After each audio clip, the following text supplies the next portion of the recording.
دنیا میں جو لوگ دوسروں کو خیر سکھاتے ہیں، برائی سے روکتے ہیں، تعلیم دیتے ہیں، جہالت سے بچاتے ہیں، وہ لوگ امام کہلاتے ہیں، استاد کہلاتے ہیں، مرشد کہلاتے ہیں۔ بھلائی کے پیغام کو عام کرنے والے کو لوگ مصلح سمجھتے ہیں، اس کو اپنا بڑا جانتے ہیں اور کوشش کرتے ہیں کہ ان سے سیکھی ہوئی باتوں کو اپنی زندگی میں نافذ کریں۔ اللہ تبارک و تعالیٰ نے اس ساری امت کو یہ فرمایا ہے، ساری امت کو، کہ تم اس لیے بہترین امت ہو کہ تم نے لوگوں کو خیر کا حکم دینا ہے، تم نے لوگوں کو برائی سے بچانا ہے۔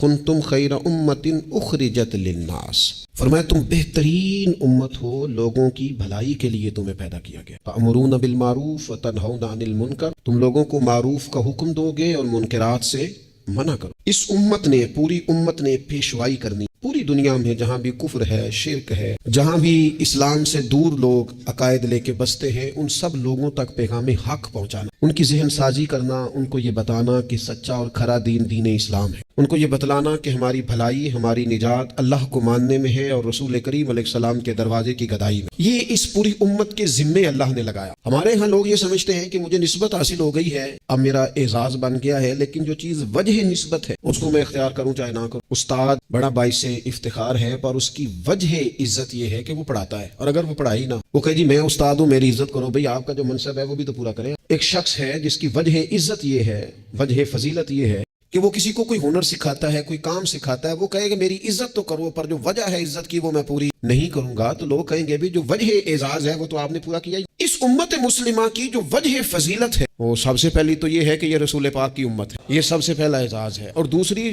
اس کی جو فضیلت اللہ کے قرآن نے بیان کی وہ یہ کی کہ تأمرون بالمعروف، یہ لوگوں کو بھلائی کا حکم دینے والے لوگ ہیں، وتنہون عن المنکر، اور یہ لوگوں کو منکرات سے، بری چیزوں سے، بری باتوں سے روکنے والے۔ اس امت نے غلبے کا کام کرنا تھا، دنیا پہ دین کے جھنڈے کو بلندی دینی تھی۔ ہمارے ہاں جو ہمارا دین ہے نا، اسے ہم نے بطور مذہب کے لیا ہے، بطور دین کے نہیں۔ ہم دین اسلام کو مذہب کے طور پر لیتے ہیں۔ شادی کا موقع آ گیا تو چلو باقی سارے کام اپنی مرضی کے، اور نکاح ضرور کرنا ہے، ایجاب و قبول کرانا ہے دینی طریقے پر، اچھی بات ہے، اس کو بطور مذہب کے لیتے ہیں، بطور دین کے نہیں۔ یعنی ہم کہتے ہیں کہ ہم مسجد کے اندر تو اسے قبول کریں گے، لیکن جب دینی طور پر قبول کریں گے نا، پھر ہم مطالبہ کریں گے کہ کچہری میں بھی رسول اللہ کا دین ہونا چاہیے۔ پھر ہم نفاذ کی بات کریں گے،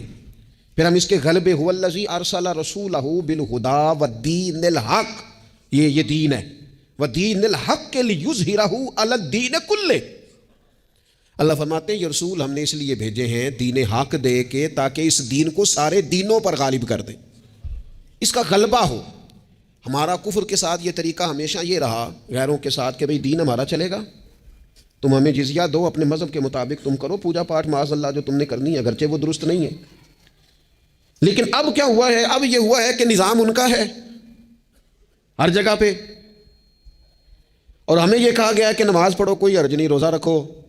زکوٰۃ دو، خدمات کرو، لیکن جو نظام ہے ارسل رسولہ بالہدی والدین الحق لیظہرہ علی الدین کلہ،